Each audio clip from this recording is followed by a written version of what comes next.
Welcome to That's Inclusive, where we talk about disability and what it means to live a full life engaging in our communities. What does that look like, and how can we work together to make our world a more inclusive place? Hi, everybody, and welcome to That's Inclusive. Today, I'm here with Arielle Vandewater, who is a former New Hampshire DD Council member. I'm Isadora Rodriguez-Legendre. On my good days, I'm the executive director of the DD Council. And we're going to talk to Arielle about her lived experience as a person with autism and mental health needs. Hi, Arielle. Hi, how are you? I'm good. Tell us a little bit about yourself and about your advocacy journey. Well, I started out learning that I was atypical towards the end of high school. It wasn't until later on that we learned that I actually had a name. It was around my 20s that we learned it was autism, and a little earlier on we learned that I had some mental health issues. So that's pretty late to learn about yourself, something that probably impacts a lot of the areas of your life. How did that feel? Well, in the moment it was pretty scary. You didn't know what was going on. You knew something wasn't right, but you didn't know what. Once we finally had the name for it, that gave me power. I had something I could research and look into. I knew what I was facing and how I could address it. Yeah, that's great. I mean, and that's a lot of people's story revolves around kind of having the awareness to then be able to advocate for themselves. So how did you have to advocate for yourself? Well, it's sometimes hard to get services as a person with autism, but I was able to work with my parents and the people at Community Bridges and with a therapist, and I was able to slowly amass people and supports in my corner till I was able to start taking steps forward in my life. So tell me a little bit about who those supporters were for you, who those champions in your corner were. Definitely my mom and dad. Even when I was not sure and was unsteady on my feet, they were there in my corner, making sure that I was the one making the choices on where I wanted my life to go. I also had supports through a couple of therapists, specifically Ken Potter from Warren Street Family Counseling. He was always in my corner. And I've had lots of help through Elliott Behavioral Health. They were always trying to help me figure out what worked, what didn't work. And all in all, it's helped me get on an even keel.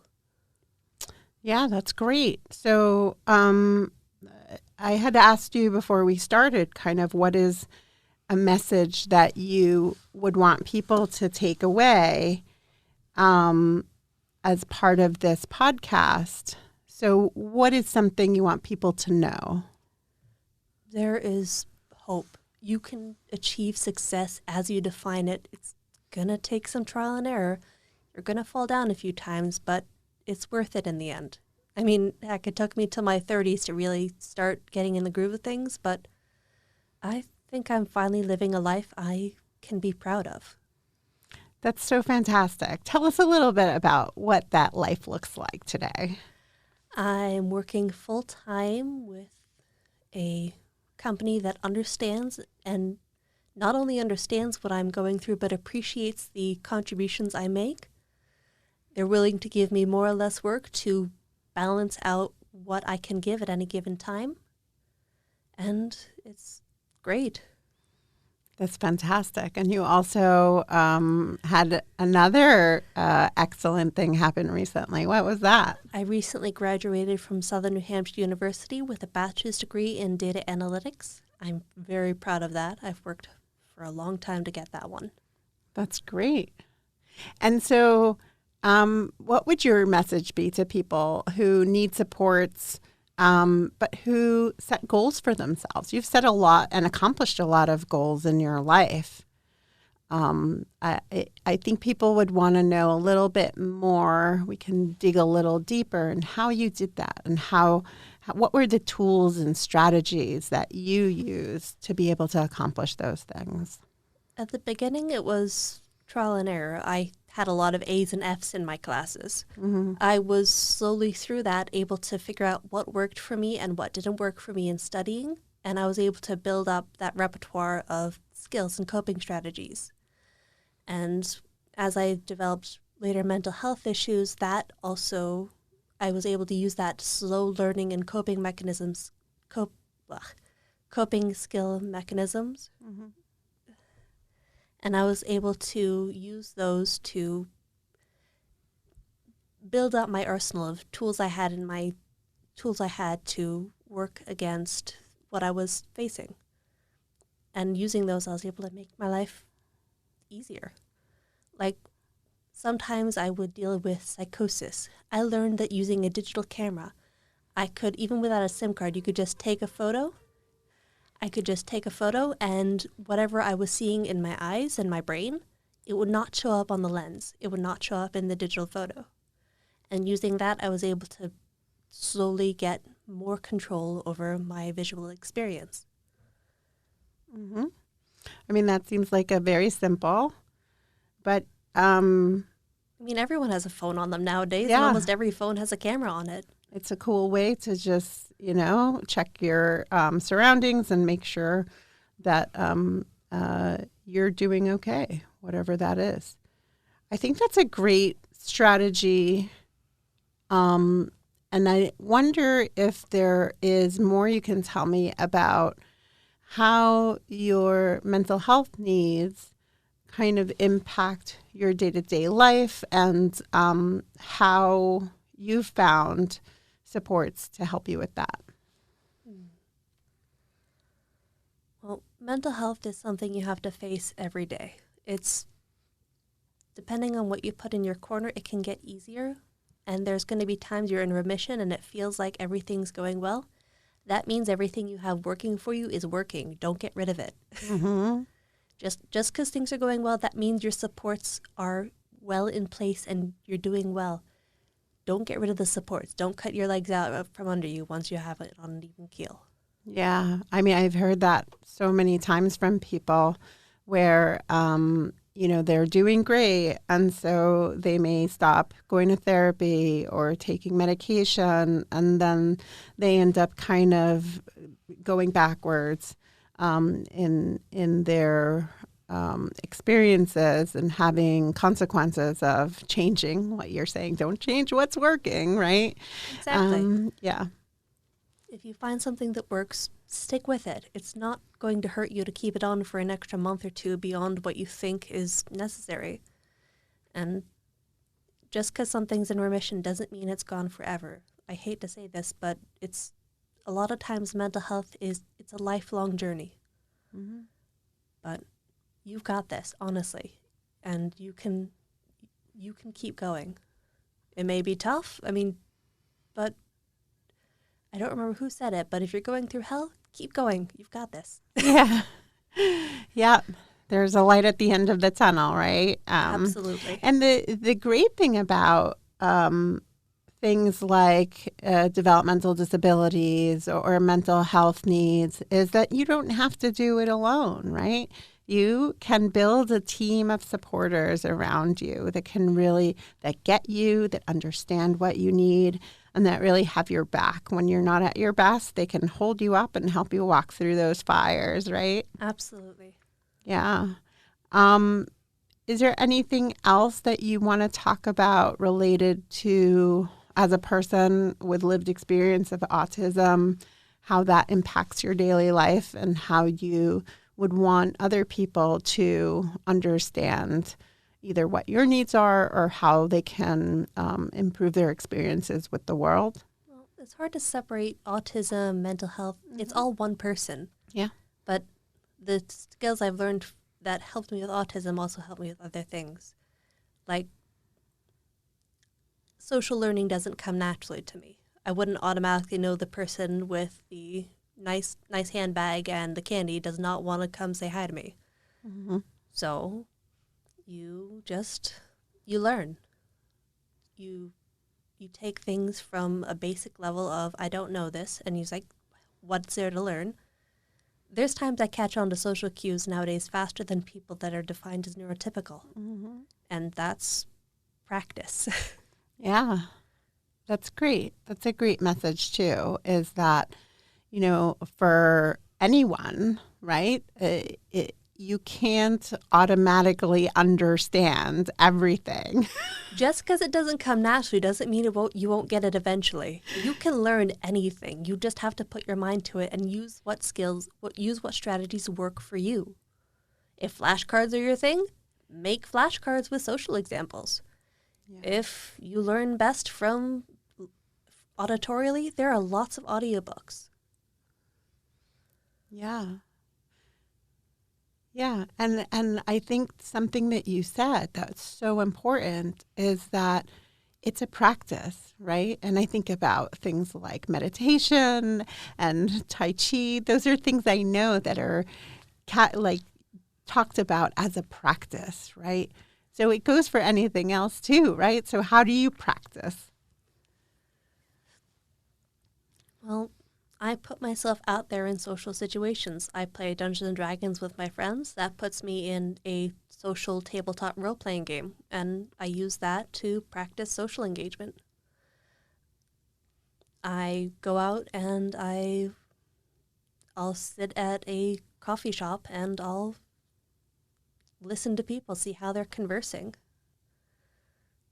Well, it's people watching. Yeah. Yep. I think that's a great tool for people to kind of just get to understand what societal expectations or True. And you can then take those expectations and you develop your own opinions on them, and then you put that into practice. It's not all imitation. You can put your own spin on it. That's a great point. Yeah, it's important to be yourself. Always. Yeah. Everyone else is taken. That's right. You can't be anyone else. So I talked about in the beginning a little bit about how you used to be a DD Council member, and we loved having you as a DD Council member. What was that experience like for you? That was my first experience meeting a large group of people with issues different but facing similar challenges I had, who've mostly found success as they define it and were taking what they've learned and paying it forward. They were actively trying to make the world better for people like them and people who aren't like them, people who are facing challenges we've never heard of yet but need support. We're trying to be there and help them. We're paving a path for those who haven't seen one yet. Yeah, that's great. I like to think that we are, making the world a better place for the future generations of people with lived experience of disability.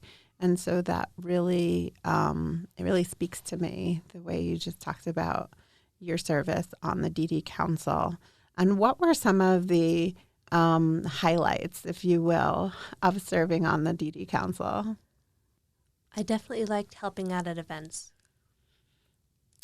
Being there, being the face, one of the faces of the DD Council, communicating with the public is something I wouldn't have dreamed of doing it back when I was in high school. I was so shy. But now I can face people and I can talk to them freely and educate them on things that we're facing and let them know about resources. If you don't know if you are wondering where to get started and don't have resources, reach out to the DD Council. They can definitely get you in the right direction. Yeah, I have to say you're one of our favorite tablers at different events because you are just an engaging person. And I know that you typically help us out at Pride events, and those are so fun. And even when you left the DD Council, you continued to help us out at Pride events. What do you like about tabling at Pride events? I think one of the nice things is when you're going to a Pride event, everyone is being themselves there. Yeah. Most often when you're dealing with people who are LGBTQ+, they've hidden long enough. So these are events where they can find people who are like themselves and just be who they are in public. I wish I had as much courage some days. Yeah.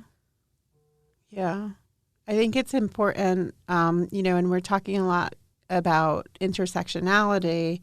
It's important to embrace all the parts of yourself, of who you are, and each part is as important as the next, right? It's not mental health, physical health, eye health. It's one whole person. And you have to treat it as such at all times. Otherwise, you're really losing sight of the end goal. Yeah. Which is to have a robust community-based life, right? And you've done that. You're doing it. You're living it on a daily basis. One day at a time. Yeah. So you also mentioned some policy. I know that policy is a big part of what we do at the DD Council. We follow legislation and we look at certain bills that might impact a person's life with a disability. And then we also look at adjacent bills, so things like housing, transportation, LGBTQ rights, all of the things that really support people who have a disability to be able to be their true authentic selves and to engage with their community and get to work and go to school and have all the supports that they need to be able to do those things. Are there any kind of policy initiatives or topics that are of particular interest to you? Well, I know there's currently a vendetta against trans rights, but other than that, I haven't really been following politics as much as I'd like. Yeah. Yeah. I mean, trans rights is a very important topic area for us. A lot of the folks in the IDDD community also identify as LGBTQ+. And so, like I said earlier, it's really important for us to support all the parts of a person's identity. And we work really hard to make people not just comfortable, but welcome, right? And I think that there's a difference of what that is. And I think you understand that difference as someone who has worked really hard to become part of a work community, a school community, a community-based life, an advocacy community, that you've really, really tried hard to build in what it means to have a full life. And like I can tell from your accomplishments that it's not been easy, but that you've worked really hard to do that. I just have a goal to be so authentically myself that it gives everyone around me default permission to do the same. That's great. That's the best way to make people feel comfortable, right? Is to be yourself. Yeah. So is there anything else that you want to talk about or that you want to use this podcast platform to message to different communities or to help people build their interest in or comfort with advocacy in general? There's no right answer. I feel like even if you feel it's a small step, it's always worth taking the moment, celebrating each step that you take. Doesn't matter if it's three stairs in one step, or if it's just one toe in front of the other. You're still making progress. You're still moving forward, and be kind to yourself. You'll get there. I have faith in you. That's great. Thank you. And, I really want to thank you for coming on the show and for, getting vulnerable and talking about your experience. One of the most powerful mechanisms that we have to create the change that we want to see in the world is by sharing our stories. And so thank you for sharing your story with us today. I really appreciate it. And, I think that our listeners can really learn a lot about just finding what works for you from your story. And that's like kind of what I got is you just have to figure it out as you go along. It's not going to be perfect. It's not going to be a one size fits all. In fact, it's a very person-centered approach to finding what works for you. But, even when you have challenges that you face, you can rely on supports to help you through those challenges. And then you can come out the other end having some more tools and strategies to really help you engage with your community. Have you found that? Yeah. And even if you find something that doesn't work, you've still found something that doesn't work, you know not to try it again. Exactly. That's a great point. Yeah. So you heard Arielle here.